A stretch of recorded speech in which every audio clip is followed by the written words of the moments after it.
Hey guys, welcome back to Combustion Junction and the Honda CM400 CafeRacer project.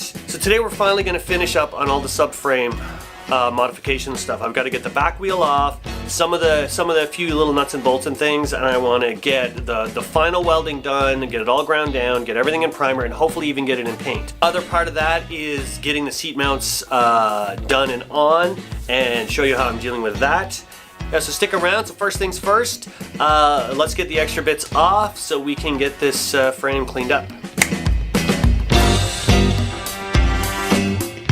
Okay, before we proceed, I want to show you what I did with the seat, because it's actually on and finished, and it was really simple to do so. So what I have under here is one of these guys. It's just a little bit nicer than just your standard wing nut. It's just a plastic T-handle with a nut in the center, and basically it just lets me pull the seat off nicely. So here what you see, this is the original, not this part in the center here, but this is the original clamp that came with the seat. It's got a bend on it, and it's a little pressed into a shape. I undid it all. I put it in the vise. I flattened the whole thing out. If you watched earlier videos, you'll know that I had to cut out some of the plastic on here to fit the original stock seat hardware when I was test fitting the seat. This still applies. This hole that I had to make, I still have to use. When I put it on, there was a little bit too much, it moved too much. There was no backbone for the mounts, if you will. So I took this piece of steel stock, and right now it's just tacked in a couple places to get it placed. I still have to put a screw back here somewhere, but basically what it gives it is it makes it very nice and snug. Even as it is, just with these two bolts, it slides in there really nicely and does not move. For the back, I've just put a bar across here. Right now it's just tacked into place, and one little hole in the center, and then I just added this guy. I use this hole to get a nut in behind one of these guys with the spikes in it. So I took one of those guys, got it in the hole, got it in behind, and then basically used a socket and a bolt and pulled it through so it kind of grabs on and locks itself in there. And then just some threaded rod threaded in there, and then I added another nut there to sort of lock it into place. Yeah, and that's it. That slides in like that. There it is, right? Easy, done, nicely mounted seat. So I just got to just finish weld that bar, then all of it's done. That being said, cleaning up the frame, I've got to get rid of all these extra little tabs that are on both sides. Finish cleaning up some of the welds that I didn't get to because the tire and stuff is in the way. So get the tire off, get the shock off, get any other nuts and bolts off, and get all this cleaned up and primed.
Okay, so tab cut off there, tab cut off there, corresponding one on the other side is gone.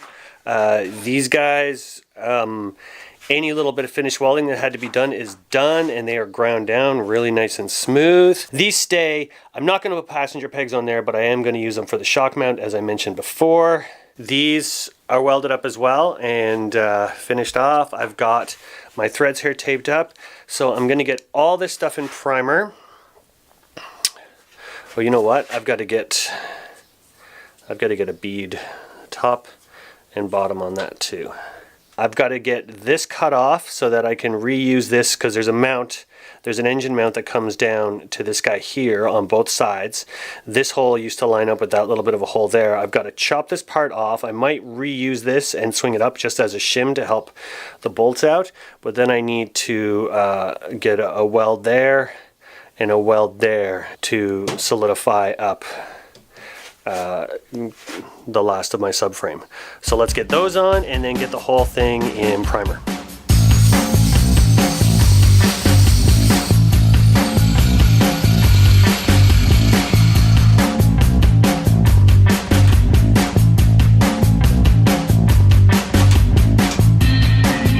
Gonna do a bead around that to solidify them up, and then I can use the offcut to sort of fit in there to re-shim out the mounts for the final engine mount. So that's how that's going to go. So let's get this done up, and then we can finally remove those. And there is the final weld job on that. I've got both sides done. Super happy with that weld. That was a really nice bead I was able to across there. That's so strong. Now let's get this subframe in primer.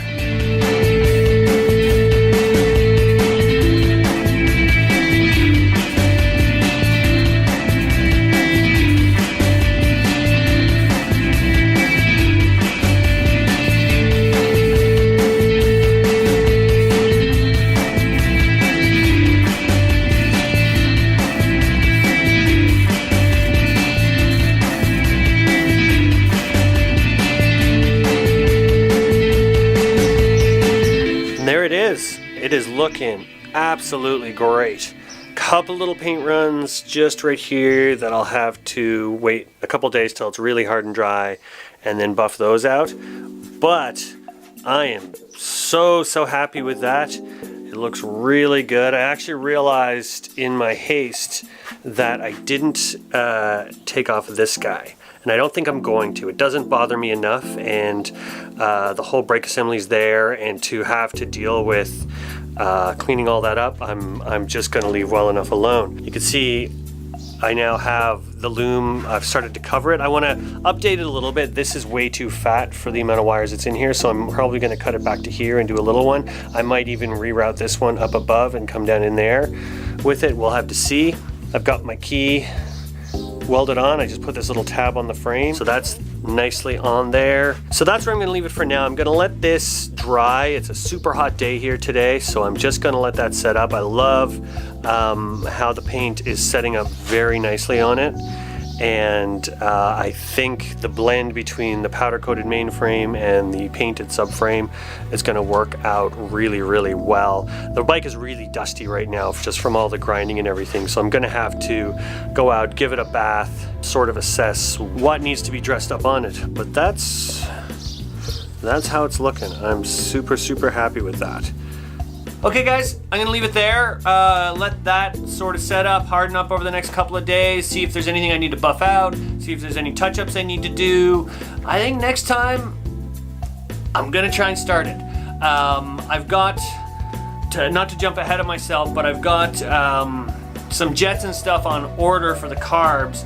So before I get into tuning it and getting it nicely running, I'm just gonna try and get it running all together. I'm pretty sure it's gonna go one way or another. I'm fairly confident now that I've gone through the electrical and feeling good. Moving beyond running the engine, I've got to order a chain, which I haven't done yet. I've got to get some hand grips. I've got to deal with the back brake pedal, which I don't have, and I thought I did, but I'm probably just gonna have to go on eBay or something and track one down. Yeah, and then probably then beyond that is getting the front brakes up and going, making sure all that stuff is okay, and then hopefully we get to go for a ride soon. So if you're digging this build, please give me a like, hit subscribe, stay tuned for updates. Have a great day, everybody. Safe riding, and we'll see you next time. Cheers.